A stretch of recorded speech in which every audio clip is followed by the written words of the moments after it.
Hi friends, நான் தான் உங்கள் ஆர்ஆர் கார் ரவி பேசுகிறேன். இது ஒரு i20 வெஹிக்கிளு. இதில் வந்து பார்த்திங்கன்னா செக் லைட்டு, இமோ ப்ளஸ் லைட் வரல. என்ன கம்ப்ளைண்ட் பார்த்தீங்கன்னா வாட்டர் டேமேஜ் ஆகிருக்கு. இதில் பார்த்தீங்கன்னா தெரியுதுங்களா பாருங்கள், ஒரு பின் கட் ஆகிருக்கு. நம்ம ஃபுல்லாக இப்போது பைபாஸ் பண்ணி லைன் எடுத்துருக்குறோம். பின்னாடி ஐசி ஒன்று பர்ன் அவுட் ஆகிருக்கு, அதையும் ரெடி பண்ணியாச்சு. இது கம்பெனிலலாம் போயிட்டு செக் பண்ணி பார்த்துருக்குறாங்க. கம்பெனியில் இசிஎம் மாற்றணும் தான் சொல்லிக்கிறாங்க. இதோட காஸ்ட் 50 ரூபா கிட்ட வருது.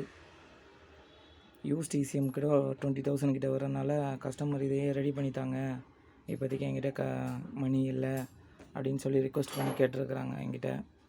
நான் இதே ரெடி பண்ணியாச்சு. ஆனால் இதுக்கு முன்னாடி ஒரு 4-5 ஷெட்டுக்கிட்ட போயிருக்கு இந்த வண்டி. கம்பெனியும் போயிருக்கு, யாராலையும் முடியலன்னு சொல்லி அமுச்சு விட்ருக்குறாங்க. போர்டு தான் மாற்றணும்னு சொல்லிட்டு நம்ம யூடியூப் வீடியோ பார்த்து வந்திருக்கிறாப்புல வண்டி டோ பண்ணி எடுத்துகிட்டு வந்தாங்க i20. இப்போ வண்டியெல்லாம் ஸ்டார்ட் பண்ணி பார்த்தாச்சு. இதுக்கப்புறம் நம்ம ஆல்ட்ரேஷன் ஒர்க் பண்ணுறோம், கரெக்டாக ஃபினிஷிங் பண்ணி கொடுக்க போகிறோம். உங்களுக்கும் இசிஎம் எதனா ரிப்பேரு, ரீப்ளேஸ்மெண்ட்டு, ப்ரோக்ராமிங் எதனா தேவைன்னா கான்டாக்ட் பண்ணுங்கள்.